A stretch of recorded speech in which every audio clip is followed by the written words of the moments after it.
தினம்தோறும் விளக்கேற்ற நல்ல எண்ணெய் இதயம் நல்லெண்ணெய். நேயர்களே வணக்கம், இது சாணக்கியா. நீங்கள் பார்த்து கொண்டிருப்பது செவன் சென்ஸ்.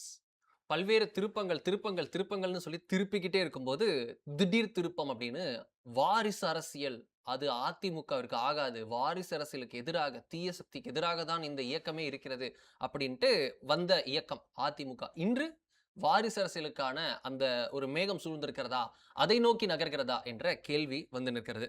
மறுபக்கத்துல யார் வெளியில போனாலும் I am loyal towards Modi அப்படின்னு சொல்லி வந்த திரு ஜி.கே. வாசன் அவர்கள் தேசிய ஜனநாயக கூட்டணியிலிருந்து வெளியேறுகிறார். அவர் போயிருக்கிறார், எங்க போகிறார், அவரால் என்டிஏக்கு என்ன சேதாரம், என்டிஏவினுடைய பாதை எப்படி இருக்கு அப்படின்ற கேள்வி வந்து நிற்கிறது. அடுத்ததா பார்க்கணும்னா, கரண்ட் போய்கிட்டே இருக்கு, அணில் தான் ப்ராப்ளம் அப்படின்னு அன்னைக்கு திரு செந்தில் பாலாஜி சொன்னாரு. இன்னைக்கும் அதே விஷயம் தான் வந்து நிற்குதா அப்படின்றது கேள்விகளை அடுக்கியிருக்கிறார் திரு செந்தில் பாலாஜி, திரு CTR நிர்மல்குமார் அவர்களுக்கு. இது போன்ற பல விஷயங்கள் வந்து நிற்கிறது. பல பதில்கள் நமக்கு கேட்க வேண்டியதாக இருக்கிறது. பின்னணி தகவல்கள் முக்கியமானதாக இருக்கிறது. சொல்ல இருக்கிறார் நமது ஆசிரியர் அவர்கள். வணக்கம் சார். முதல் விஷயமா செவன் சென்ஸ்ல அதிமுகவில் வாரிசு அரசியல் அப்படின்ற பார்வை வந்து நிற்கிறது. திமுக பார்த்துட்டோம், பல கட்சிகள் பார்த்துட்டோம். அதிமுக எப்படி சொல்லுவாங்கன்னா, அது ஒரு ஒன் மேன்ஷிப்குள்ள வந்தாலும் வாரிசு அரசியலுக்குள்ள வராது. பிஜேபி எப்படியோ, கம்யூனிஸ்ட் எப்படியோ, அது போலதான் அதிமுக. அது ஒரு வாரிசு அரசியல் குட்டியா இருக்கும். ஆனா அது வாரிசு அரசியல் இருக்காது. எம்ஜிஆர் இருப்பாங்க, அப்புறம் ஜெயலலிதா வருவாங்க, திடீர்னு OPS வருவார், திடீர்னு EPS வருவாங்க. இப்படிதான் இருக்கும்.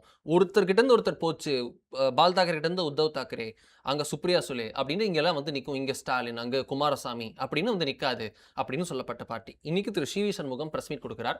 நேற்றும் சில யூகங்கள் வந்தது. அந்த சி.வி. சண்முகம் பேட்டியில மகனை முன்னிறுத்த EPS முயற்சிக்கிறார், யாருடைய பேச்சுக்கும் EPS காது கொடுத்து கேட்பதில்லை, அவருக்கு வந்து கேட்டுக்கிற இதே கிடையாது. பாமக மட்டும் இல்லைன்னா 4 MLA 6 MLA சுருண்டு இருப்பாங்க, 30 MLA பாமக போட்ட பிச்சை நாள்ல வந்திருக்கு அப்படின்ட்டு ரொம்ப கொதிச்சிருந்து பொறிஞ்சு தள்ளியிருக்காரு திரு சண்முகம். உண்மையிலுமே வாரிசு அரசியலை நோக்கி நகர்கிறதா? 2-3 விஷயத்தை தனியாக பார்ப்போம். ஒன்று பாமகவால் அப்படின்னா ஆமாம் தான், அதில் வந்து ஒன்றும் குழப்பம் இல்லை. பாமக ஒரு முக்கியமான ரோல் ப்ளே பண்ணியிருக்கு. பாமகவுக்கு ஒரு 4 MLA கிடைச்சதுக்கு அதிமுக ரோலும் இருக்குல்ல, அது ஒன்றும் குழப்பம் இல்லை. அப்போ பாமகவால் மட்டும்தான் அதிமுக வென்றது என்று சொன்னால், இதே திரு சி.வி. சண்முகம் கடந்த 2021 சட்டமன்ற தேர்தலில் இதே பாமக கூட இருக்கும்போது அவர் ஏன் வெல்ல முடியாமல் போனார்? இந்த கேள்விக்கு வரணும்ல. இன்னும் இந்த முறை ஏன் ஒரு தொகுதி மாறினார்? நீங்கள் கடந்த முறை எந்த தொகுதியில் போட்டிட்டீங்க, இந்த முறை எந்த தொகுதியில் போட்டிட்டீங்க, ஏன் மாறுனீங்க? அதே பாமக 2021 உங்களுக்கு கூட்டம் இருந்துச்சு, 2026 கூட்டம் இருந்துச்சு. 2021 கூட்டத்தோட பெற்றதோட கம்மியான வாக்கள் இப்போ ஏன் உங்களுக்கு பெற முடிஞ்சது? அப்போ பாமக கூட இருக்கு, நோ டவுட். பாமகவால் ஜெயிச்சிருக்கீங்க. பாமகவும் ஏடிஎம்கள் ஜெயிச்சிருக்கல, எல்லாமே காம்ப்ளிமெண்ட் தானே. தேமுதிக ஒரு சீட் வாங்கியிருக்குன்னா திமுகவுடைய சப்போர்ட் இல்லாமல. அப்போ திமுக வந்து 75 சீட்டு மொத்தமாக கூட்டணி வாங்கினா தேமுதிக சப்போர்ட் இல்லாமல. அப்போ எல்லாரும் காம்ப்ளிமெண்ட் தாங்கும்போது பாமக இல்லைன்னா ஒன்றுமே இல்லாமல் போயிருக்குங்கிறது வந்து அது ஏற்க முடியாது. பாமக இல்லைன்னா ஒரு லாஸ் வந்துருக்கும். தேமுதிக இல்லாமல் வெற்றி வாய்ப்பு வச்சாங்கிறத ஏடிஎம்கே கன்சிடர் பண்ணுறாங்க. நம்ம வந்து புதிய தமிழகத்தை சேர்த்து வந்துருக்கணும், நம்ம வந்து தேமுதிக சேர்த்து மிஸ் பண்ணோம், அப்படி ஒவ்வொரு ஓட்டுமே முக்கியமானதாங்கிற பார்க்குறாங்க. ஆனால் பாமகவால் தான் அப்படிங்கிறது வந்து சரியில்லை. இது வந்து காம்ப்ளிமெண்ட்ரி, அதனால் வந்து அப்படி நம்ம பார்க்க முடியாது. வாரிசு அரசியலாக அப்படின்னு பார்த்தீங்கன்னா, நான் அறிந்த வகையில் திரு எடப்பாடி பழனிசாமி வாரிசு அரசியலை முன்னிறுத்த மாட்டார். ஏன்னா அவர் வந்து வேற ஒரு சந்தர்ப்பத்தில் ஒரு பிரைவேட் கான்வர்சேஷனில் வேற ஒருத்தட்ட வந்து திரு ஓ பன்னீர்செல்வம் சந்திக்கக்கூடிய பிரச்சனையே அவருடைய மகனை முன்னிறுத்தினால தான். இதை மாதிரி இந்த மகனை திரு ஸ்டாலின் சந்திக்கிற பிரச்சனையே அவரை மகனை முன்னிறுத்தினால தான். இந்த பிள்ளைகளை வந்து வாரிசாக நம்ம கொண்டு வந்தோம் அப்படின்னா அதில் வந்து ஒரு பெரிய சேலஞ்ச் இருக்குன்னு அவர் ஒரு பிரைவேட் கான்வர்சேஷனில் வேற ஒருத்தர் சொல்லியிருக்காரு. அந்த அளவுக்கு தான் அவருடைய சிந்தனை இருக்கு. இது ரொம்ப இல்லை, ஒரு 3-4 வருஷத்துக்குள்ளே நான் வந்து அவர் வந்து 2016 சொன்னார் அப்படிங்கிறதுல ஒரு 3-4 இயர்ஸுக்குள்ளேயே வந்து சொன்ன ஸ்டேட்மெண்ட் வந்து வாரிசு அரசியல்னால தலைவர்கள் சஃபர் பண்ணுறாங்க, அவங்களுடைய மைனஸ் பாயிண்டாகவே அதுதான் இருந்திருக்குன்னு இவருடைய ஓன் ஸ்டேட்மெண்ட். அது ப்ரைவேட் கான்வர்சேஷன். ஒன்று. ரெண்டாவது வந்து வாரிசுகள் வந்து உள்ளே தலையிடுவாங்களான்னா கட்டாயம் தலையிடுவாங்க, அது உண்மை நிதர்சனம். நம்ம வந்து அது புரிஞ்சுக்கிட்டே ஆகணும், அது வந்து குழப்பம் இல்லை. அப்படி தான் எல்லா இடத்துலையும் நடந்துகிட்டு இருக்கு. நீங்கள் பிஜேபியிலே என்னால் 10 உதாரணங்கள் சொல்லிட முடியும், அப்படி நடந்துட்டு இருக்கு. ஆனால் இப்போ திமுகவில் திரு சபரீசன் இருக்கிறார். அவர் வந்து ஒரு முக்கியமான ஸ்ட்ராங்கான ஒரு இன்ஃப்ளூயன்சர் அப்படிங்கிறது எல்லாருக்குமே தெரியும். ஆனால் அவர் ஆன் ஸ்க்ரீன் வரவே மாட்டார். நம்ம தான் பார்த்தோம் எலெக்ஷனில் வந்து ஒரே ஒரு தொகுதிக்காக அவர் மனைவி எல்லாரும் சேர்ந்து போயிருக்கும்போது அவர் ஃப்ரெண்ட்ஷிப்புக்காக, அண்ணா நகர் இவர்னு சொல்லக்கூடிய ஒரு கார்த்திக் வந்து அங்கே போய் தொகுதி மாதிரி போட்டிடும் போது அவருக்கு போய் சப்போர்ட் பண்ணி பேசுகிறேன். அப்போ தான் ஃபஸ்ட்டு ஃபிசிக்கல் அப்பியரன்ஸே வந்து முதல்ல பார்க்குறது, முன்னாடி பார்த்ததே இல்லை. ஆனால் அவர் ஒரு ஸ்ட்ராங்கான இன்ஃப்ளூயன்சர்னு எல்லாருக்குமே தெரியும். அப்போ மருமகன் இருப்பார் அப்படின்னா, ஆமாம் எல்லாம் நீங்கள் எவ்வளோ நியூஸில் புரளிகள் எவ்வளோ பார்த்துருப்பீங்க, மருமகன் அப்படின்னாரு, மருமகன் இப்படின்னாரு. அந்த மாதிரி வந்து பிஹைண்ட் த ஸ்க்ரீன் ரோல் வந்து கட்டாயம் ப்ளே பண்ணுவாங்க. அதே மாதிரி திரு மிதுன் அவர்களும் கட்டாயம் ப்ளே பண்ணுவார், நோ டவுட். அதில் ஏன்னா இது வந்து பணம், பவர், நிறைய விஷயங்கள் சேர்ந்தது. அப்போ வந்து அன்டவுட்டட் லாயல்ட்டிங்கிறது ஒன்று இருக்கணும். கொஞ்சம் முன்ன பின்ன இருக்கவங்களாம் இருக்க முடியாது. 99% இல்லை 100% இருக்கணும்னு பார்க்கணும். சுவேந்து அதிகாரி வந்து வெளியே போனார் அப்படின்னு பார்க்கும்போது அவங்களுக்கு என்ன பயம் வந்துடும், நேற்று வரைக்கும் நம்ம கூட இருந்தார், நம்ம சீக்கிரட்லாம் தெரிஞ்சுட்டு போனார், அப்புறம் வெளியே போயிட்டாருங்கிற ஒரு டவுட். இப்போ அதனால தான் வந்து ராஜ் தாக்கரே உத்தவ் தாக்கரே சண்டே அங்கே தான் உள்ள வந்து நிற்குது. யார் இங்கே டவுட்னா ரெண்டு பேருமே அவர் பையன் அவர் வந்து மருமகன் ரெண்டுலேயுமே சிக்கல் வச்சு அப்போ சொந்தம் வந்து ரொம்ப பிளட் இஸ் திக்கர் தென் வாட்டர் அப்படிங்கிறது. அப்போ இதுக்கு அர்த்தம் வந்து அவரை வந்து முன்னிறுத்த பார்க்குறாருங்கிறது இல்லை. பின்னாடி இருக்கக்கூடிய நிறைய வேலைகளில் பேசுகிற வைக்கிறதா வெளியில் நேரடியாக சொல்ல முடியாத பல டிரான்சாக்ஷன்ஸ் வந்து உண்டு. மணி மட்டும் இல்லை, பவர் மட்டும் இல்லை, நிறைய விஷயங்கள் வந்து உங்களுக்கு என்ன சீட் கொடுக்குறோம், உங்களுக்கு என்ன ப்ராமிஸ் பண்ணுறோம், இன்றைக்கி என்ன பண்ணுறோம், அடுத்த எலெக்ஷன் நிறைய விஷயங்கள் பேசுகிறோம். அப்போ இதெல்லாம் வந்து மீடியேட் பண்ணி கொண்டு போய் சேர்றதுக்கு எல்லாமே திரு எடப்பாடி பழனிசாமி சொல்ல முடியாது. நம்ம பார்த்துருக்கோம் திரும்ப சசிகலா எதுக்காக இருந்தாங்க, ஜெயலலிதா அவர்களுக்கு கல்யாணம் கிடையாது, குழந்தை கிடையாது, வாரிசு கிடையாது. திரும்ப சசிகலா என்ன ரோல் பண்ணிட்டு இருந்தாங்க, திரும்ப சசிகலா தான் இந்த நம்பர் 2 ஜெயலலிதாவுடைய மனசாட்சியாக இருந்து எல்லாமே வெளியே பேசியிருந்தான்னு பார்க்குறோம். அவங்க தான் பேரம் பேசுவாங்க, அவங்க தான் டீல் பேசுவாங்க, அவங்க தான் பணம் வாங்குவாங்க, கொடுப்பாங்க, கட்சிக்கு சீட் கொடுப்பாங்க, எல்லாமே அவங்க தான் பண்ணியிருந்தாங்க. எல்லாமே ஜெயலலிதா வந்து நிற்க முடியாது. அப்போ அந்த மாதிரியான ரோல் வந்து திரு மிதுன் வந்து ப்ளே பண்ணலாம். அது ஒன்றும் குழப்பமில்ல, அது நிறைய பேருக்கு தெரியும், அது வந்து ஆமாம். ஆனால் அதனால ஆக்டிவ் பாலிடிக்ஸில் கொண்டு வருவாரா அப்படின்னு எனக்கு ஒரு டவுட் இருக்குது. வந்தால் அது இன்னொரு பின்னடைவாக மாறும். ஏன்னா வந்து நீங்கள் அறிமுகத்தில் குறிப்பிட்டது போல, திரு சி வி சண்முகம் அவர்கள் குறிப்பிட்டது போல வந்து திமுக மேலே வைக்கப்படுற குற்றச்சாட்டில் 3 குற்றச்சாட்டு வச்சிங்க, ஊழல் பண்ணுறாங்க, அது பண்ணுறாங்க, தீய சக்தி அதுன்னு சொல்லி சொன்னீங்கன்னா முதல் குற்றச்சாட்டே வாரிசு தான் இருக்கும். ஏன்னா 3வது தலைமுறை உள்ளே வந்துருச்சு. நீங்கள் வந்து ஒரு ஏதோ ஒருத்தர் வந்தாருங்கனால சொல்ல முடியாது, 3வது தலைமுறை உள்ளே வந்து நின்றுச்சு. அப்போ கட்டாயம் அது வாரிசு அரசியலில் வந்து ரொம்ப ஸ்ட்ராங்காக வந்து நிற்கும். இப்போ ஸ்டாலினை வாரிசுன்னு சொல்ல முடியாது, ஏன்னா அவர் வந்து எமர்ஜென்சி காலத்துலேருந்து இருக்கார், சின்ன வயசுல சொன்னவங்க கூட உதயநிதி வந்தப்பறம் என்ன கிளியர் தான் அப்படின்னு அந்த பக்கம் தயாநிதி நிற்கிறாரு, இந்த பக்கம் வந்து கனிமொழி நிற்கிறாங்க, என்னப்பா ஃபுல் ஃபேமிலி வந்துட்டீங்க, அந்த பக்கம் அழகிரி நின்னார் அப்படின்னு போது அந்த பீரியட் 2006-11 பீரியடில் தான் ஃபுல் ஃபேமிலி பாலிடிக்ஸ் வந்துச்சு, 6 அதிகார மையங்கள் வச்சு. அப்போ இதெல்லாம் பார்த்தவருங்கிற அடிப்படையில் திரு எடப்பாடி பழனிசாமி அதை நேரடியாக செய்ய மாட்டார்னு நினைக்கிறேன். பின்னணியில் அவருடைய மகனை பயன்படுத்திக்கிறது சரிதான். அந்த மாதிரி நிறைய இடத்துல எல்லாருமே இருப்பாங்க, நமக்கு வந்து அதில் வந்து எந்த குழப்பமும் இல்லை. இப்போ ஜான் ஆரோக்கியசாமி இருக்கிறாரு, அவர் நேரடியாக எதையுமே செய்ய மாட்டார். அன்புமணியை போய் பார்க்க போனதில் தவிர வேற எங்கேயா நம்ம பார்த்தோமா, பதவியேற்புலால் ஒரு ஓரமாக நடந்து போகிறார், யாருக்குமே தெரியல அவர் யாருன்னு, அது மட்டும் சத்தம் காட்டாமல் நடந்து போயிட்டு பதவியேற்பில் உட்காந்துக்கிறார். அது மாதிரி பின்னணியில் தான் உட்காந்துறாரு. ஆனால் பின்னணியில் எவ்வளோ டீல் பேசிப்பார், அதே அன்புமணி ராமதாஸ் எவ்வளோ பேசியிருப்பார், கூட்டணிக்காக எவ்வளோ பேர் பேசியிருப்பார். அதை மாதிரி பின்னணியில் நிறைய விஷயங்கள் செய்ய வேண்டியிருக்கும். அதற்காக திரு முதுனை பயன்படுத்திக்கொள்ள எந்த தப்புமே கிடையாது, தாராளமாக செய்யலாம். இன்னைக்கு அந்த விழுப்புரம் மாவட்டத்திலே கவுண்டர் கொடுத்தது போல திரு சி வி சண்முகம் அவருடைய சகோதரர் விழுப்புரத்தில் அவ்வளோ மேஜர் ரோல் ப்ளே பண்ணியிருக்கார் பாலிடிக்ஸில். உங்களுக்கு தெரியும், கோயம்புத்தூர் பகுதியில் வந்து திரு இவருடைய வேலுமணி அவருடைய சகோதரருக்கு வந்து அவ்வளோ அவங்க ரோல் இருக்காங்க, எல்லாருக்குமே தெரிஞ்ச விஷயம்.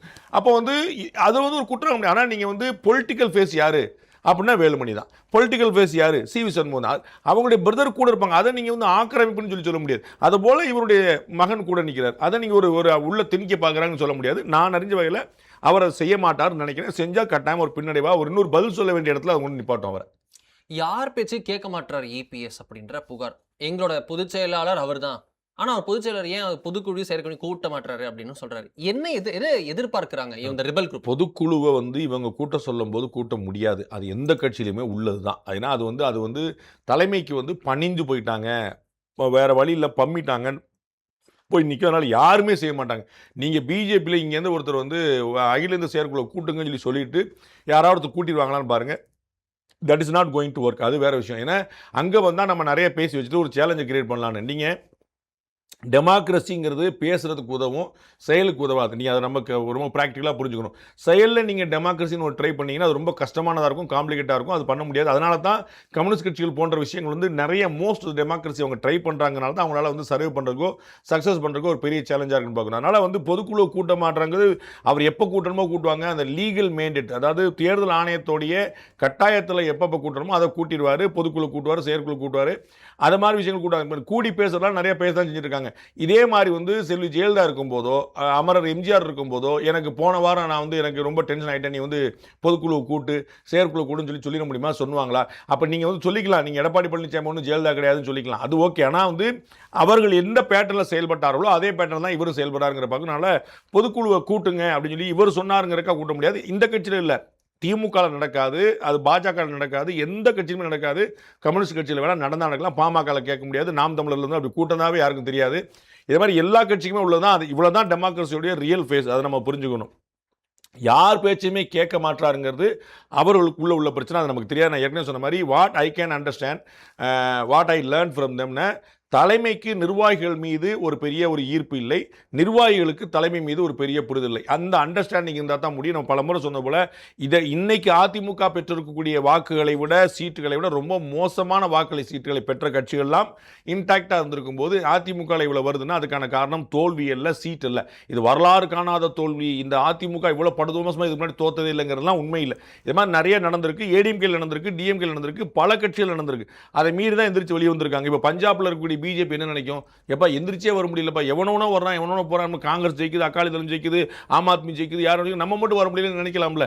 அப்போ அங்கே அதுக்காக விட்டுட்டு போறதுக்கு தோல்வி வரும். அப்போ அங்கே என்ன செய்யுது அங்கே என்ன செய்யுது அப்படி ஒரு ஸ்ட்ராட்டஜி தான் பண்ணுவாங்களே தவிர விட்டுட்டு போறதுங்கிறது கிடையாது. அப்போ இந்த இடத்துல விட்டுட்டு போறது வருது, அதுக்கான காரணம் தோல்வி கிடையாது. அதற்கான காரணம் இந்த மிஸ்கம்யூனிகேஷன், அந்த ஒரு மிஸ் அண்டர்ஸ்டாண்டிங், மிஸ்ட்ரஸ்ட். அந்த ட்ரஸ்ட் வந்து ட்ரஸ்ட் டெஃபிஷியன்சின்றான், அது வந்து நிர்வாகிகளுக்குள்ள இருக்குது. அதை திரு எடப்பாடி பழனிசாமி கட்டாயமாக அவர் முன் வரணும். ஏன்னா அவர் தான் பொதுச்செயலாளருங்கனால அவர் முன் வந்து வாங்கப்பா பேசிக்கணும், என்னப்பா உனக்கு ப்ராப்ளம் சொல்லிட்டு நிறைய நலம் விரும்பிகள் மீடியேட்டர்ஸ் இருக்காங்க, அவங்க மூலமாக பேசி அதை பேசிவே பண்ணி அதை சரி பண்ணால் அந்த கட்சிக்கு ரொம்ப பெரிய பலமாக இருக்கும். Yes sir. அடுத்ததாக பார்க்கும்போது திரு வாசன் அவர் வந்து மோடி அவர்களுக்கு வலதுகரமாக எப்பொழுதுமே தமிழகத்தில் இருந்து வருகிறார். பல கூட்டணி விஷயங்களில் கூட அவர் முக்கிய ரோல் பிளே பண்ணியிருக்கிறார். ரொம்ப தேசியவாதி, ரொம்ப எளிமையாக இருக்கக்கூடியவர், நீங்கள் நிறையா சொல்லியிருக்கீங்க. இப்போ அவர் வந்து ஒரு முக்கியமான ஒரு முடிவை எடுத்திருக்கிறார். பாஜக கூட்டணியிலிருந்து வெளியேறுகிறார், என்டிஏ அலையன்ஸ்லேருந்து வெளியேறுகிறார் அப்படின்றத புரிஞ்சுக்கிறோம். அதிமுகவும் ஒரு ஸ்டேட்டஸில் இருக்குது அப்படின்றத பார்க்கிறோம். அவங்க கட்சி நடக்கக்கூடிய சேர்னிங்ஸ் பார்க்குறோம். பிஜேபியில் திரு அண்ணாமலை வெளியில் போயிட்டாரு, பிஜேபி என்ன பண்ண போகுது அப்படின்ற கேள்வி இருக்குது. இப்போ கூட்டணியும் எங்கே ஒரு மாதிரி கலங்கி நிற்குதுன்னு பார்க்குறோம். பாமக அடுத்து என்ன டிசிஷன், அமமுக என்ன டிசிஷன்ற கேள்விகளும் வந்து நிற்கிறது. விலகி சென்றிருக்கிறார் வாசன். தடுமாற்றத்தில் இருக்கிறதா அந்த என்டி என்ற கேள்வி இருக்குல்ல, நீங்கள் சொன்னால் ரொம்ப ஆச்சரியப்படுவீங்க. அண்ணாமலை வெளியேறினதை விட வாசன் வெளியேறினதுக்கு தான் பாஜக கவலைப்படணும்னு நான் சொல்லுவேன். இது ரொம்ப சர்ப்ரைசிங்கான விஷயமா இருக்கும். ஏன்னா அண்ணாமலை இன்னும் நிறைய அண்ணாமலைகளை நீங்கள் உருவாக்கிக்கிட முடியும். அது வந்து அப்படி தான் உருவாக்குனாங்க, பண்ணிக்கணும். கட்சி வந்து தாங்கும், தே கேன் வெயிட். ஆனால் பொறுமையின் சிகரமாக இருந்து கூடவே இருந்து அவரே இன்னைக்கு பேட்டில் பலமுறை சொன்னது போல் எந்த விதமான கூட்டணி தர்மத்துக்கும் விரோதமாக இல்லாமல் அமிக்கபிளாக இருந்து சொன்னதுக்கெல்லாம் செஞ்சு ஏன் சின்னத்தில் போட்டிடு, ஏடிஎம்கே சின்னத்தில் போட்டிடு, சொந்த சின்னத்தில் போட்டிடு, என்ன சொன்னாலும் சரி சரின்னு சொல்லிட்டு கூடவே இருந்தவர் வந்து கடைசியில் நம்ம இல்லைப்பா இங்கே இருந்தால் சரி வராதுன்னு போகிறது வந்து ஒரு முக்கியமான சிக்னல். அதுதான் முக்கியம். அண்ணாமலை வெளியே போகிறாருன்னா அவருக்கு ஒரு தனி ஆஸ்பிரேஷன் இருக்கும், இன்னொருத்தரை கொண்டு வந்து அதை சமாளிச்சிடலாம். ஆனால் இவரை போல ரொம்ப அமிக்கபிளாக சட்டலாக எந்த விதமான குழப்பம் இல்லாமல் சாதாரண கூடவே இயந்து இருக்கக்கூடிய ஒருத்தர் வெளியே போகிறாருன்னு அதுதான் ஒரு பெரிய மெசேஜ் கொடுக்குறாரு. அப்போ பிஜேபி என்டிஏ ரீதிங்க் பண்ண வேண்டிய நிலைமை இருக்குது. ஏன்னா இவர் வந்து வாசன் அவர்கள் வந்து டெல்லிக்கு இணக்கம், தமிழ்நாட்டுக்கு இணக்கம், எடப்பாடி பழனிசாமிக்கு இணக்கம், எங்கேயுமே பஞ்சாயத்து வச்சுக்கிட்டாத ஒருத்தர். அந்த மாதிரி அவரே வெளியே போகிறாருன்னு சரி இந்த வண்டி இனிமே ஓடாது அப்படிங்கிற மாதிரியான ஒரு மெசேஜ். அப்போ இந்த மெசேஜ் வந்து கூடவே எப்பயுமே இருந்தவங்களாம் வெளியே போகிறாங்க அப்படிங்கிற ஒரு விஷயம். திரு அண்ணாமலைக்கு வந்து பாசிட்டிவாக நெகட்டிவாக ரெண்டு விமர்சனம் வரும். அவர் தான் சரி, அவர் போனதுனால தான் வந்து அவர் போய் தான் ஒரு பாஜக மாற்றம் உருவாக்க முடியும்னு நம்புவாங்க. இப்படி பாஜக விட்டு போயிட்டாரே துரோகம் பண்ணிட்டாருன்னு ஒரு குரூப் விடுவாங்க. ரெண்டு இதில் வந்து ஷாக்கு மட்டும் தான், வாசன் போயிட்டாரா அப்படி அவ்வளோதான் உங்களுக்கு. அதனால வந்து இவர் ஒரு சின்ன கட்சிங்கிற செப்பரேட் பாயிண்ட், அவரே போறார் அப்படிங்கும்போது அது ஒரு பெரிய மெசேஜ் வந்து அப்போ இந்த கப்பல் வண்டி ஓடாது நினைக்கிறாங்களோ அப்படிங்கிற மாதிரி ஒரு மெசேஜ் கொடுக்கும். அதனால என்டிஏ பிஜேபி இதற்கு தான் அதிகம் கவலைப்படணும். ஒன்று. ரெண்டாவது முக்கியமான மெசேஜ் என்னென்ன, கூட்டணிக்கு விசுவாசமாக இருக்கிறேங்கிற பேரில் தன்னுடைய கட்சியை வளர்க்காதவர்களுக்குலாம் இதான் கதி. திரு வைகோ இன்னைக்கு நம்ம கவுண்டா பார்த்துருக்கோம், தாவே காட்சி சூப்பர் அப்படின்றார். தாவே காட்சி எப்படிங்க சூப்பராக இருக்கு. திரு துரை வைகோ வந்து செய்திகள் எப்படி கேள்விப்படுறோன்னு, நான் 2 எம்எல்ஏ வேணா ராஜினாமா பண்ண சொல்லிடுவா, 5 நான் பை எலெக்ஷனோட 2 எலெக்ஷன் 7 எலெக்ஷன் ஆச்சுருவோம், நம்ம அதில் வந்து நான் வந்து சொந்த சின்னத்தில் போட்டிட்டு நான் வந்து திரும்பி உங்களுக்கு ஆதரவு கொடுத்துட்றேன், உங்களுக்கு 2 ஆதரவு இல்லை அவர் வேண்டாங்கிற மாதிரி திரு விஜய் அவர்கள் வந்து வேண்டாங்கிற மாதிரி அந்த அளவுக்கு துரை வைகோ வந்து எந்தூசியாசமாக இருக்கிறார் இங்கேருந்து வெளியே போகணும். ஆனால் இவங்க வந்து இன்னைக்கு வந்து நான் திமுகவுடைய மதிமுகவுடைய துணை பொதுச்செயலாளர் நினைக்கிறேன், அவர் வந்து ஒரு வார்த்தை சொல்றாரு, திமுக வந்து ரொம்ப விஷப்பாம்பு, அது நம்மளை அழிக்க தான் நினைக்கும். மதிமுக காரர் தான் சொல்லியிருக்காரு, ரொம்ப பகிரங்கமாக அதிகாரமாக சொல்லியிருக்காரு. இன்னைக்கு ஏன் சார் சொல்றீங்க விஷப்பாம்புன்னு, உங்களுக்கு முன்னாடி தெரியலையான்னு கேட்குறேன். இந்த கூட்டணி கட்சிகளுக்கு பூரா ஒரு பெரிய சிக்கல் என்னென்ன, இவர்கள் வரும்போது இவங்களால் திமுக மாதிரி ஒரு சூரர் கிடையாது, வீரர் கிடையாது, திமுக மாதிரி வந்து திராவிட இயக்கத்தை தூக்கி பிடிக்கக்கூடிய ஆளே கிடையாதுன்னு சொல்லி சொல்லுவாங்க. வெளியில் வந்து தோத்த உடனே திமுக வந்து நச்சு பாம்பு, எங்களை வந்து கொத்து பாம்பு அப்படின்னு சொல்லி ஆரம்பிச்சு. எனக்கு புரியவே இல்லை. இது வந்து ஏடிஎம்கே அலைன்ஸ் நடக்குது, பிஜேபி அலைன்ஸ் நடக்குது, டிஎம்கே எல்லாத்துமே. அதனால தான் சொல்கிறேன், எல்லா கட்சியும் தனித்து போட்டிடும் அண்ணன் சீமான் பாணியில் வாங்க அவர் சத்து என்ன பார்த்துருவோம். இன்னைக்கு 2 கட்சி 2 சீட் வச்சிருக்கக்கூடிய திருமாவளவன் அவர்கள் வந்து வேற இடத்துக்கு போயிருக்காரு, 2 சீட் வச்சுட்டு ஐயோ இவங்களாம் போயிருக்காங்க. இவர்களுக்கு வந்து திமுக கூட்டணிங்கிற ஒன்று இல்லைன்னு எத்தனை சீட் கிடைச்சிருக்கணும் கேள்வி வரணும்ல. அப்போ நீங்கள் தாவேக்கா கூட சேர்ந்தா திருப்பி சொல்லக்கூடாது, நாங்கள் கூட்டணியில் உங்கள் சத்து என்னன்னு காட்டுங்க. மக்கள் பிரதிநிதித்துவம் எனக்கு இருக்குன்னு காட்டுங்க. அது இல்லாமல் நீங்கள் வந்து பாஜகவுடைய தயவுல, அதிமுகவுடைய தயவுல, திமுகவுடைய தயவுல, நாளைக்கு தாவேகாவுடைய தயவுல கூட நின்றுட்டு அப்புறம் எனக்கு தாவேகா என்ன அப்படி பண்ணிட்டாங்க, முதுகில் குத்திட்டாங்க, சைடில் குத்திட்டாங்க, தட்ஸ் நோ மீனிங் என்றார். அப்போ அவரோட கட்சியை வளர்க்கறது தான் பிரதானமாக வச்சுக்கணும். அது திரு ஜி.கே. வாசன் ரொம்ப தாமதமாக இப்போ புரிஞ்சிருக்கிறாரு. லோக்கல் பாடியில் நம்ம ஃபுல்லாக ஃபோக்கஸ் பண்ணிருக்காரு. கிரவுண்டில் உள்ள ஸ்ட்ரென்த் அடிப்படையை நாங்கள் வலுப்படுத்தி இருக்காரு. நல்ல புரிதல். கண் கெட்டு போல, பட் ரொம்ப தாமதம். குதிரையை விட்ட பிறகு லாயத்தை போட்டு இருக்கலாம், பட் திரும்ப குதிரையை பூட்டிடலாம். ஏன்னா திரு ஜி.கே. வாசன் போன்றவர்களுக்கான அரசியல் இங்கே இருக்கணும். அது வந்து ஒட்டுமொத்த அரசியலே பியூரிஃபை பண்ணுறதுக்கான ஒரு மெட்டீரியல். அப்போ அதை அவங்க விட்டுறதா ரொம்ப பெரிய வேலை. ஏன்னா கட்சியை நீங்கள் வளர்க்காம போனீங்கன்னு என்னத்துக்காகும்? அப்போ தான் கணக்கு. நீங்கள் வந்து கட்சியை வளர்க்கணும். தமாகாக்கு ஒரு ஸ்பேஸ் கிரியேட் பண்ணவே இல்லை. என்ன எங்கே கிரியேட் பண்ணாமல் போயிட்டாங்கன்னா, கூட்டணி தர்மங்கிற விசுவாசத்தில் இந்த ஏடிஎம்கே பிஜேபியில் கற்றுக்க வேண்டிய பாடம் இருக்குது. நான் உங்களுக்கு ஏற்கனவே சொன்னேன்னு நினைக்கிறேன். திரு நயினார் நாகேந்திரன் அவர்கள் வந்து அண்ணாமலை வெளியேறின அன்னைக்கு பிரஸ் மீட்டில் கொடுக்கும்போது உள்ளாட்சி தேர்தலில் நாங்கள் அதிமுக சந்திப்போம்ன்றார். அதுக்கு இப்போ தேவையே இல்லையே. நீங்கள் சந்திக்காமல் போங்க. அதில் இன்னைக்கு என்ன தேவைன்னு சொல்லும் போது, அதை சொல்லும் போதே சொந்த கட்சிக்காரங்க அப்போ நமக்கு வந்து ஒரு 20% சீட் கிடைக்குமா, அப்போ அதில் நம்ம தொகுதி வருதோ வரலையோ, நம்ம மேயருக்கு நிற்க முடியுமோ இல்லையோ, நம்ம கவுன்சிலருக்கு முடியுமோ, 58 வார்டு இருக்குது, 8 வார்டு கொடுப்பாங்க. அந்த 8 வார்டு எந்த வார்டுன்னு தெரியாது. நம்ம ஊரில் ஏடிஎம்கே ரொம்ப ஸ்ட்ராங்காக இருக்கான், அதனால் வந்து அவனுக்கு பிடிக்கிட்டு போயிடுவான், நம்ம கொடுக்க மாட்டாங்க அப்படின்னு அவன் டீமரல் ஆயிடுவான். எப்போ 58 வார்டு நம்ம தான் போட்டிடுறோம். இதை கொண்டு போயிட்டீங்கன்னா அப்புறமா நீங்கள் கடைசி நேரத்தை கூட்டணி வச்சுன்னா ஒன்றும் பிரச்சனை கிடையாது. அப்போ இந்த விஷயத்தை கூட்டணிக்கு இணங்கி நடக்கிறேங்கிற பேரில் சொந்த கட்சியோட இன்ட்ரெஸ்ட்டை வந்து காலி பண்ணும்போது இந்த நிலைமை வந்துடுது. எங்களுடைய கட்சிக்கு அடிப்படையே போயிடுச்சு, நாங்கள் அதை சரி பண்ணுறோம், நாங்கள் வந்து எங்களுடைய இலக்குகளை எட்ட முடியவில்லை. ஏன் அப்படின்னா இந்த ஓவர் கூட்டணி தர்மம், அது ஓவர் கூட்டணி தர்மம் கட்சிக்கு ஆகாதுங்கிறது தான் பழமொழி.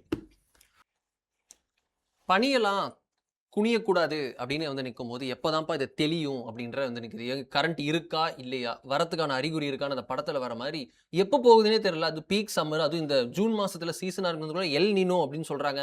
இப்போ அது உங்களுக்கு மழையே இருக்காது, வெயில் அதிகமாக இருக்கும், வெப்ப அலை வீசுன்றாங்க. இந்த நேரத்தில் கரண்ட்டு போகிறதுன்றது ஒரு பெரிய ஒரு பீப்புள் இஷ்யூவாக மாதிரி இருக்குது. எந்த இஷ்யூ பீப்புள் இஷ்யூ திமுகவுக்கு தலைவலியாக வந்ததோ அது ஒரே மாதத்தில் தாவேகாவுக்கு வந்து நிற்கிறது. இதில் கான்ஸ்பிரசி ஆங்கிள், இதை செய்வதே திமுக தான் தாவேகாவுக்கு கெட்ட பேர் ஏற்படுத்த அப்படின்ற ஒரு ஆங்கிள் வந்து நிற்க, மறுபக்கத்தில் இது டிஎம்கே ஒரு சிஸ்டம், அதை சரி பண்ணுவதற்கு எங்கள் காலம் வேணும் அப்படின்னு இந்த பக்கத்துலேருந்து ஒரு தியரி. ரெண்டு பக்கம் வந்து நிற்கிறது. திரு சிடிஆர் பல இடங்களில் வீடியோ ரிலீஸ் பண்ணுறாரு, ஃபீஸ் கட்டெல்லாம் எடுத்துகிட்டு போகிறதெல்லாம். இன்றைக்கி திரு செந்தில் பாலாஜி ஒரு அறிக்கையை விட்டுருக்காரு. அதில் வந்து சிடிஆர் நிர்மல்குமாருக்கு பல கேள்விகளை அடுக்கி இருக்கிறார். அதில் என்ன சொல்கிறாருன்னா, அது எப்படி ஃபீஸ் கட்ட கழட்டிட்டு போனால் எப்படி உங்களுக்கு வந்து ஒரே அடியாக தானே கரண்ட் ஃபீஸ் கட்ட பிடிங்கிட்டு போகிறது காலையில், உனக்கு கரண்ட் போகுது ராத்திரி. அது ராத்திரி காலையில் பிடிங்கிட்டு போகிறாங்க, ராத்திரி எப்படி கரண்ட் போகுது, உங்களுக்கு பிடிங்கிட்டு போனால் மொத்தமாக தானே போகணும், அது என்ன கொஞ்சம் கொஞ்சம் பிட் அண்ட் பீசஸாக உங்களுக்கு கரண்ட் போகுது அப்படின்னு பல கேள்விகளை அடிக்கிருக்காரு. உண்மையுமே இந்த இஷ்யூவில் என்ன தான் நடக்குது? இவர் வந்து விஷயம் தெரிஞ்சவர். ஏன்னா வந்து நம்ம ஏற்கனவே சொன்ன 2G கேஸில் வந்து என்ன நடந்திருக்குன்னு யாருக்கு தெரியும் அப்படின்னா ராஜாவுக்கு மட்டும்தான் தெரியும். ஏன்னா பாலிசி மேக்கரே பாலிசி பிரேக்கராக மாறினாங்கன்னா அதுதான் பாலிசிட்டுருவாங்க. உங்களுக்கு அது யாருக்கு திரு செந்தில் பாலாஜி வந்து பழம் தின்னு கொட்டை போட்டு ஊறி திளைத்தவர். அந்த இடத்துல அவருக்கு வந்து up and down in and out எல்லாமே தெரியும். சொன்னது போல செந்தில் பாலாஜின்றது ஒரு பிராண்ட். ஆமாம், அது வந்து அவருக்கு ஃபுல்லாக வந்து தெரியும். அது எஸ்பெஷலி இந்த டிபார்ட்மெண்ட்டில் தெரியும். அவர் வந்து அமைச்சர் பதவியில் இல்லாத போது கூட அவருக்கு வந்து பெரிய சப்போர்ட் இருந்துச்சு. அவர் அமைச்சர் பதவியில் இல்லாத போது கூட அதே வீட்டில் தொடர்ந்தார். அமைச்சர் பதவியில் இல்லாத கூட மின்சாரத்துறையை பொறுத்தளவுக்கு அவர் சொன்னதான் நடந்துட்டு இருந்துச்சு. Even when he was not the minister, கடைசி நாள் வரைக்குமே அப்படி தான் இருந்துச்சு. அதனால் அவருக்கு என்னென்னு தெரியும். கவனிக்க வேண்டியது என்னென்ன, ஒன்று இது சம்மரு, இது வந்து அதிகமான அந்த பீக் வந்து நீடே இருக்கும். நம்ம வந்து 27,000 மெகாவாட் இருக்கும் அப்படின்னா அது 45,000 மெகாவாட்டில் போய் நிற்கும். அந்த அளவுக்கு டபுள் மடங்கு ட்ரிபிள் மடங்கு போய் நிற்குங்கிறது ஒன்று. ரெண்டாவது வந்து இவர்கள் ஆட்சிக்கு வந்து நம்ம பேசிக்கொண்டு கூட தருணத்தில் 33 நாள் ஆயிருக்கு. இந்த 33 நாளில் திரு செந்தில் பாலாஜிக்கு தெரியும், நான் ஆட்சிக்கு வந்த பதவியேற்ற அன்னைக்கு இவங்க வந்து நிலக்கரிக்கு ஆர்டர் போட்டிருந்தா கூட வந்து நிற்காது, இன்னைக்கு கிடச்சிருக்காது. அன்னைக்கு வந்து ஒரு மின்சாரத்துக்கு ஆர்டர் போட்டால் கூட 10 நாள் ஆகும். அப்போ வந்து எல்லாரும் மின்சாரம் நீங்கள் வந்து சென்ட்ரல் காரிடார்லேருந்து வாங்குறதோ, மற்ற அதானி மாதிரியான நிறுவனங்கள்ட்ட வாங்குறதோ, இல்லை காற்றாலையில் உற்பத்தி எதுவோ உற்பத்தி பண்ணாலும் அது சுவிட்ச் போட்ட மாதிரி வராது. அதற்கு முன்னாடியே நீங்கள் ஒப்பந்தம் போட்டுக்கணும். நாளை கழிச்சு காலையில் நீங்கள் என்ன சொன்னீங்க, டெண்டர் போட்டியா, டெண்டரில் கம்மியான பிட்டர் யாருன்னு பார்த்தியா, காசு வாங்கினியா, அதில் ஒரு ஊழல் சொல்லுவீங்க. அப்போ இது ஒரு பெரிய ப்ராசஸ். இந்த ப்ராசஸை யார் பண்ணியிருக்கணும்? ஆக்சுவலாக நீங்கள் 5 சம்மரை திமுக ஆட்சியில் கடந்திருக்காங்களே அவங்க பண்ணியிருக்கணும். அப்போ வருஷம் மே ஜூன் வரும்பா, மே ஜூனில் சம்மரில் வந்து பயங்கரமான பீக்கான வந்து யூசேஜ் இருக்கும். அப்போ நமக்கு வந்து அதிகமான தேவைப்படும் சொல்லிட்டு நீங்கள் மார்ச் ஏப்ரலில் வாங்கியிருந்தீங்கன்னா சரியாக இருந்திருக்கும். அப்போ வந்து ஒப்பந்தம் போட்டிருந்தீங்கன்னா இன்னைக்கு வந்திருக்கும் மின்சாரம். நமக்கு வந்து அது நிலக்கரியாக இருந்தாலும் வந்திருக்கும், உற்பத்தி அலகுகளை கூட்டுறதா இருந்தாலும் வந்திருக்கும், சென்ட்ரல்லேருந்து வரதா இருந்தாலும் வந்திருக்கும், நம்ம எல்லா சந்தர்ப்பங்களும் வந்திருக்கும். அதை நீங்கள் செய்யாமல் இன்னைக்கு வந்து பழிய போடுறதுங்கிறது வந்து சரியான விஷயமா இருக்காது. சட்டம் ஒழுங்கு போல தான் இந்த மின்சார பிரச்சனை பார்க்கணும். ஏன்னா இதில் வந்து ஒரு ப்ராசஸ் இருக்குது, பின்னாடி வந்து ஒரு சிஸ்டம், ப்ரொசீஜரல் சிஸ்டம் ஒன்று இருக்குது. அதை நம்ம கொடுக்கணும். பார்க்கணும். திரு ராதாகிருஷ்ணன் அவர்கள் மின்வாரிய தலைவர் வந்து ரொம்ப டீட்டெயிலாக சொல்லியிருக்காரு. நாங்கள் வந்து இருக்கிற பிரச்சனைலாம் இப்போ நான் சொன்ன பிரச்சனைலாம் சொல்கிறார். இந்த மாதிரி பிரச்சனைலாம் இருக்குது. ஆனால் பிரச்சனைகள் சொல்கிறது வந்து எந்த விதத்திலும் எக்ஸ்கியூஸ் ஆகாதுங்கிற நாங்கள் தெரிஞ்சிருக்கணும். இவங்க ஃபியூஸ் கேரியர் பிடிக்கிட்டு போகிறலாம் தனிக்கிறது அதை நம்ம செய்யணும். ஏன்னா ஒவ்வொரு ஃபியூஸ் கேராக பாதுகாத்து போக முடியாது. இது வந்து ஒரு அன்பிரசிடென்டட். இது இப்படி வந்து இதுக்கு முன்னாடி நடந்ததில்லை. இரும்பு ஆட்டை போடுறவங்க கூட வீடு கட்டும்போது வாசலுக்கு இரும்பு தான் ஆட்டை போட்டுப்பான். ஃபியூஸ் கேரில் இருக்கக்கூடிய இரும்பு ஆட்டை போட்டு போனதெல்லாம் ரொம்ப புதுசு. அப்போ நம்ம வந்து இது வந்து ஒரு புது அட்மாஸ்பியர்னால அதை ஃபேஸ் பண்ணுறோம். அதனால் எந்த எக்ஸ்கியூஸும் கொடுக்க முடியாது. நான் வந்து எந்த எக்ஸ்கியூஸ் கேட்கல. நாங்கள் வந்து புரிஞ்சுக்கிறோம் செய்கிறோன்ற அட்ரஸ் பண்ண. அதனால் we have to give time. நீங்கள் லா அண்ட் ஆர்டர் பிரச்சனை மாதிரி தான் இது. ஏன்னா இது மின்சாரம் வந்து உங்கள் கையில் இல்லை. அது முதல்ல வாங்கணும். எய்தர் நீங்கள் உற்பத்தி பண்ணணும் இல்லைன்னா வாங்கணும். ரெண்டில் ஏதாவது பண்ணால் தான் யூசேஜ் கொடுக்க முடியும். ஏன்னா வந்து நான் வந்து ஒவ்வொரு இன்னைக்கு பார்த்துருப்பீங்க இந்த மே ஜூன் மாதத்தில் மட்டும் எவ்வளவு ஏர் கண்டிஷன் விற்கப்பட்டிருக்குன்னு பார்க்கணும். எவ்வளோ ஏர் கூலர் விற்கப்பட்டிருக்கு, எவ்வளோ ஏர் கண்டிஷன் வீடில் வச்சுருக்காங்க. நெசசரி இருக்க முடியல, சஃபகேட்டிங்காக இருக்குது, அவ்வளோ பிரச்சனையாக இருக்குது. அப்போ நம்ம வந்து எல்லாமே குருவி கூடு மாதிரி தான் வீடு கட்டுறோம். அப்போ வந்து அந்த இடத்துல வந்து ஒரு ஏசி இருந்தால் தேவைப்படுது. அப்போ புதுசாக கூட்டிகிட்டே போகும்போது அதே ஒரு டிரான்ஸ்ஃபார்மர்லேருந்து போகக்கூடிய கரண்ட்டில் வந்து அந்த வெயிட்டேஜ் வந்து ரொம்ப அதிகமாகிடுது. அப்போ அதனால் இந்த பிரச்சனை வருங்கிற பார்க்குறோம். அவர் இந்த அணில் கடிச்ச கதையெல்லாம் அவர் சொன்னார். காரணம் அது ஆக்சுவலாக வந்து பார்த்தீங்கன்னா தெர்மோகூல் மாதிரி அணில் வந்து உண்மையான ப்ராப்ளமும் சொல்கிறாங்க. அதில் வந்து நம்ம வந்து அவ்வளோ காமெடியான தெர்மோகூலில் எப்படி பின்னாடி சயின்ஸ் இருக்கோ அது மாதிரி அணிலுக்கு பின்னாடி ஒரு ரீசன் இருக்கு, மறுக்க முடியாது. ஸோ இவருக்கு தெரியுங்கனால அதை பண்ணுறாரு. இவர் வந்து தன்னுடைய இருப்பை காட்டிக்கிறக்க அதை செய்கிறார். அப்போ நான் ஒரு மின்சாரத்துறை அமைச்சர் இருக்கேன் பாரு உன்னை எப்படி பண்ணுறேன் பாருன்னு. ஆனால் இது ப்ராக்டிக்கலான ஃபேக்ட் இல்லை. We have to give time. அடுத்த சம்மரும் தாவேக இதே மாதிரி பண்ணிச்சுன்னா that will be their failure. அதில் என்ன கொடுப்போம்? ஏன்னா முதல் மாதம் அதுவே சம்மர். அப்போ உள்ளே வந்தோடனே ஒரு ஃபெயிலியர் வந்துச்சு அப்படின்னா நம்ம வந்து we have to give time. ஏன்னா 33 நாளில் நீங்கள் மின்சார பிரச்சனை தீர்த்துருவீங்க நம்ம எதிர்பார்க்க முடியாது. மின்சாரத்துறை அமைச்சர்னு ஒருத்தர் அலாட் பண்ணிட்டு வந்து 25 நாள் தான் ஆகுது. ஸோ அது நீங்கள் புரிஞ்சுக்கணும். அவர் மின்சாரத்துறை தான் இப்போ உனக்கு சொல்லி அப்படி அங்கே சொல்லி அவர் போய் அண்டர்ஸ்டாண்ட் பண்ணிங்கன்னா நிறைய விஷயங்கள் ஒரு ஸ்கீமாக வந்து வாயில் சொல்லுவார். ஆனால் ப்ராக்டிக்கலாக சாத்தியம் இல்லை சார்பாங்க. அப்போ இதுக்கு வந்து பின்னாடி ஒரு ப்ரொசீஜர் இருக்குனால we have to give time. இவர்கள் வந்து செயலற்று இருக்குது அப்படின்னா அதை ஒத்துக்க முடியாது இன்னைக்கு தேதிக்கு. அணிலெல்லாம் பிரச்சனை அப்படின்னு பிரச்சனை வந்தால் இங்கே தாவேக்காவுக்கு என்னதான் பிரச்சனை அப்படின்ற வந்து நிற்கிறது. இன்னைக்கு சமீபத்தில் புதிய தலைமுறையோட நடந்த ஒரு நிகழ்ச்சியில் திருமாவளவன், பே சண்முகம், வீரபாண்டியன் உள்ளிட்ட எல்லாருமே பங்கேற்றிருந்தார்கள். IUML கூட பங்கேற்றிருந்தாங்க. அதில் திருப்பி இன்னொரு ஒரு கிளாரிட்டி இல்லாமல் ஒரு ஷேடியாகவே இருக்கும் அப்படின்ற வந்து நிற்கிறது. தாவேக்கா அரசுக்கு இவங்க ஆதரவு இருக்கா இல்லையா, எல்லாமே அன்கிளியர். இந்த வருஷத்தில் எல்லாமே அன்கிளியர்ன்ற மாதிரி இருக்காங்களா இல்லையான்றது பல விஷயங்கள் ஓடுது. இதில் குறிப்பாக இது வந்து தொடர்கதையாக போய் கொண்டிருக்கிறத பார்க்குறோம். தாவேக்காவிற்கு விசிகாவும் 2 கம்யூனிஸ்டுகளும் ஆதரவா இல்லையா? கம்யூனிஸ்டாவது 2 கட்சிகளாவது வெளியிருந்து ஆதரவு கொடுக்குறாங்க, அவங்க கூட்டணின்ற அந்த டெர்மாலஜிக்குள்ள வரமாட்டாங்க அப்படின்றத புரிஞ்சுக்கலாம். இதுல விசிகா அமைச்சரவையில் பங்கேற்கிறாங்க, ஆனால் அவங்க கூட்டணியில் இன்னும் இல்லை அப்படின்னு சொல்றாங்க. ஒரு கட்டத்தில் திரு வீரபாண்டியன் அவர்கள் சொல்கிறார் வந்து நாங்க இடைத்தேர்தலில் தாவேக்காக்கு ஆதரவான்றதை அதை அப்போ பார்ப்போம் அப்படின்னு சொல்கிறார். எல்லாருமே ஒரு மாதிரி டபுள் ஸ்டாண்டர்ட்ஸ்ல. இதுல வந்து சில விஷயங்கள் வந்து ரொம்ப முக்கியமானதா ரிவீல் ஆகுது. ஒன்று, இவர்களுடைய ஆதரவுங்கிறது அப்சொல்யூட் இல்லை. அது வந்து ஃபஸ்ட்டு விஷயம். அவங்க சொல்கிறாங்க, அது வந்து 2-3 தடவை பதிவு பண்ணிடுறாங்க, நாங்கள் வந்து ஆதரவு கொடுப்போம்னு. ஆனால் அந்த ஆதரவு அப்சொல்யூட் இல்லை. கண்மூடித்தான ஆதரவு, நிபந்தனையற்ற ஆதரவு. நாங்கள் வந்து நீங்கள் என்ன சொன்னாலும் செய்வோங்க, கூட நிற்போங்கிறது இல்லை. அது வந்து புரிஞ்சுக்கிறோம். ஒன்று. ரெண்டாவது, 2 பேருக்குமே வந்து அவங்க ஏதாவது தாவேக்கா தன்னை பலப்படுத்தி கொள்ளுமோ அப்படிங்கிற சந்தேகம் இந்த 4 பேருக்குமே இருந்துச்சு. IUML இருக்கட்டும், இந்திய கம்யூனிஸ்டாக இருக்கட்டும், மார்க்சிஸ்ட் கம்யூனிஸ்டாக இருக்கட்டும், விடுதலை 4 பேருக்குமே அது வந்து தெரியுது. மூணாவது வந்து தாவேக்கா தன்னை பலப்படுத்தி கொள்ள 4 சட்டமன்ற உறுப்பினர்கள் அதிமுக ராஜினாமா பண்ண சொல்லிச்சுன்னொன்னே இவங்களுக்கு அல்லு சில்லாயிருச்சு. ஏன்னா நம்ம ஏற்கனவே சொன்ன போல அந்த 4 எம்எல்ஏக்கள் வென்று வந்துட்டாங்க, 5 பேர் வந்துட்டாங்கன்னா காங்கிரஸ் கட்சி தனியாக போனாலும் இந்த கட்சியில் வந்து ஏதாவது ஒரு கட்சி போனாலும் எந்த பிரச்சனையுமே இல்லை, 2 கட்சி போனால் கூட பிரச்சனை இல்லைங்கிற இடத்துல வந்து சொந்த பலத்திலே அவங்க நின்றுவாங்கன்னு வச்சு எல்லா கட்சியுமே வெளியே போனால் மட்டும்தான் தாவேக்காங்க ஆபத்து இருக்கும். காங்கிரஸ் கட்சியை வெளியே போச்சு, 5க்கு 5 ஜெயிச்சிட்டாங்க பை எலெக்ஷனில். அப்போ காங்கிரஸ் கட்சி வெளியே போயிருது, அப்படின்னா ஆட்சிக்கு ஆபத்து வராது. இந்திய கம்யூனிஸ்ட் கட்சியும் மார்க்சிஸ்ட் கம்யூனிஸ்ட் வெளியே போகுது, அப்போ ஆபத்து வராது. IUML விடுதலை சிறுத்தைகள் போகுது, அப்போ ஆபத்து வராது. 3 கட்சி மேலே வெளியே போயிட்டாலோ காங்கிரஸோட சேர்ந்து இன்னொரு கட்சி வெளியே போனாலும் தான் ஆபத்து வரும்.